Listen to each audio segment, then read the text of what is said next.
This is my WWE One Night Stand review.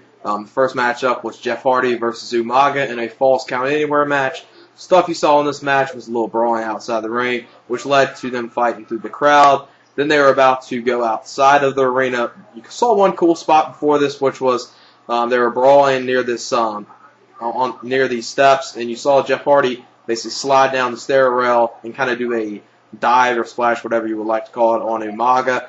Then they basically continued to brawl outside the arena. Then basically the spot of this match was you saw one of the WWE trucks outside. That's where they were brawling near. You saw Jeff Hardy climb up there. Umaga was trying to catch him. Umaga got knocked off to the ground, which obviously landed on cushion.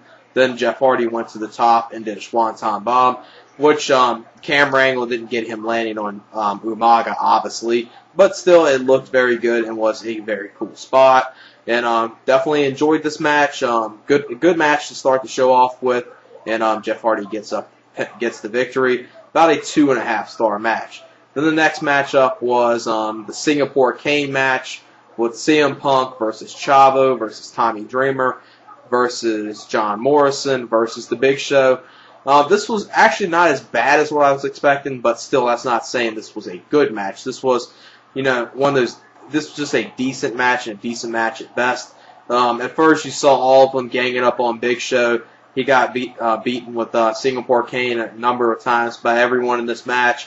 One part in this match that's obviously probably going to get WWE some airtime on the sports centers or the Mike and Mikes and stuff was they were in San Diego for this pay-per-view, and one of the players from the San Diego Chargers, Shawn Merriman, was in the crowd, and you saw Punk and Chavo brawling outside the ring. Chavo was trying to hit Punk with Singapore Cane. He hit Shawn Merriman. Then later on in the match, Punk handed him a Singapore Cane. He hit Chavo. So obviously that's probably going to get WWE probably some press, even though it's very little, but they'll probably still get something out of it. Because I doubt they would have wasted their time doing it if they didn't think they would get some air coverage out of it. And other than that, you saw Big Show get busted open this match. Nothing really special in this match, just a very generic match, nothing really special. One good spot you saw during this match was John Morrison diving through the ropes. Big Show caught him, hit him in the head with the Singapore Cane while he was diving to the floor, trying to get on him. And the end of this match comes, basically Big Show destroys Tommy Dreamer and just places a boot on Tommy Dreamer and gets the victory that way. About a 1.5-star match. It wasn't a good match, but it wasn't as bad as what I was expecting. I was expecting it to be the worst match, which it wasn't the worst match. Speaking of the worst match, the next match was the worst match of the night, and it was the First Blood match with John Cena versus JBL. These two had a good match, at Judgment Day 3 years ago in the I Quit stipulation. That's probably been their only good match they've ever had. All their matches are very generic, nothing special. This was just very slow pace, nothing great at all during this match. And the aspect of the First Blood nature was completely terrible. You saw basically this match end when a chain got involved. John Cena did the STF using the chain and choking JBL at the same time, and JBL basically was bleeding from the mouth, and that got John Cena the win, which obviously I'm pretty sure everyone expected John Cena to pick up the victory anyway. About a 1.5-star match and the worst match of the night. I wasn't expecting anything from it, but I was expecting it not to be as bad as what it was, but it was terrible. Then the next matchup was the I Quit match with Beth Pheonix versus Melina, and this was a good match. You saw some good submission holds, some good wear-down maneuvers. Just a good women's match. Really enjoyed it, and definitely shows that WWE's trying their best to actually make the women's division seem like something again, which has barely ever seemed anything ever since Trish and Lita both retired from the WWE. So that's good. They're doing something. They're giving Beth Pheonix a good push here. Obviously, during this match, she kept on her dominating role, where she basically dominated most of this match. You saw Melina get Beth Pheonix into a variation of the Muda lock. Then this match comes where I'm not sure if Beth Pheonix has a name for the maneuver, but it's basically a submission hold where she basically wrenches back Melina's head all the way back to her boots, and basically that was how the match ends. And other than any other I Quit matches, it's the first I Quit match that the referee or no one in here had a mic. So I thought that was a little strange, but still a good match. And Beth Pheonix comes up with the victory. So obviously, I'm pretty sure you're going to see Beth Pheonix versus Mickie James at the Night of Champions later on this month. I think it's June 29th. About 2 3/4 star match. Then the next matchup was the stretcher match between Shawn Micheals versus Batista. This was, just a generic match, nothing really good at all. During this match, which really hurt it was, during this match you saw Chris Jericho get involved in this match.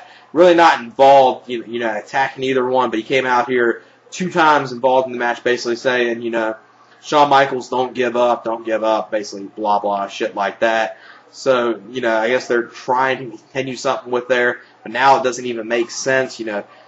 Shawn Micheals basically super kicked Chris Jericho into the face. Now Jericho's trying to help him. Definitely doesn't make any sense, and feuds being really retarded don't make any fucking sense at all. Batista picks up the victory after Shawn Micheals basically wearing down. He picks him up, slams him down onto steel stairs, and puts him back onto the stretcher, rolls him across, and picks up the victory. And about another 2 3/4 star match.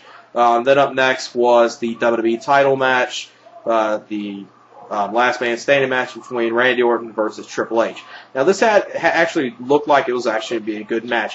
Unfortunately, until the end of this match, which was Randy Orton obviously got injured during this match. If he's actually not injured, he did a great job of selling. During this match, you saw Randy Orton try to hit the RKO to Triple H. Triple H threw him over the top rope, and Randy Orton landed awkwardly onto the floor and basically broke his collarbone. You could tell that. You couldn't really tell it when you first saw it, but when they showed the replays after the match, you definitely could tell he was injured. If he's not injured, he did a fucking great job of selling. Triple H, and then after this, Triple H got a sledgehammer, basically knocked Randy Orton out, and that was the end of the match. Just another 2 3/4 star match. Basically, this pay-per-view had some good matches, but nothing overly great that made this show into a great pay-per-view. It was probably a decent pay-per-view and a decent pay-per-view at best. Then you had the TLC match between Undertaker versus Edge as the main event for the World Heavyweight Championship. But this was very good. You saw some good spots in this match. During this match, you saw a lot of interference from Hawkins and Ryder. During this match, before they got involved, you saw Undertaker and Edge. They were on the apron. There was a ladder placed from the ring to the guardrail.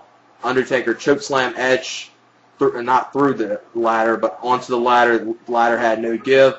Then Edge was knocked out for a little while. This led to Hawkins and Ryder getting involved. And then you saw them try to wear down Undertaker, place 2 tables up, and Hawkins try to do a splash onto the tables. Undertaker stopped that, choke slam Hawkins from the top rope to the floor through a table. Then did the same thing to Ryder's from the apron through a table to the floor. Then you saw Bam Neely and Chavo get involved in this match, and it's basically a lot of interference to help Edge pick up the victory in this match, which really, I'm pretty sure a lot of people were expecting Edge to pick up the victory in this match due to the fact Undertaker's probably going to be drafted to Raw. Now, if Undertaker doesn't pop up again at the draft, possibly Undertaker's taking a little time off, but I don't expect that. I expect him, as soon as the draft starts, he'll be drafted to Raw immediately, I'm pretty sure. Unless they're trying to give him unless they're trying to do another storyline or get him off the TV for a little while. Then the match comes when Undertaker was climbing up the ladder, Edge was in the ring. There's 2 double stacked tables out to the floor. Undertaker got thrown through there, and Edge got up the ladder, grabbed the World Heavyweight title, and your new WWE, not your new WWE, but your new World Heavyweight Champion is Edge, which really enjoyed it. Huge fan of Edge, and definitely the only part of this pay-per-view I would recommend anyone to see is the World Title Match, which was what didn't really save this event from being good, but about a 3.5 star match, and wouldn't really recommend this pay-per-view. I would probably give it about a 6 out of 10. It's one of those pay-per-views, unless you're a huge Edge fan, that's the only way I would recommend this pay-per-view. And, the WWE title match was hurt due to Randy Orton's injury involved in the match. And that's basically it. All right, peace.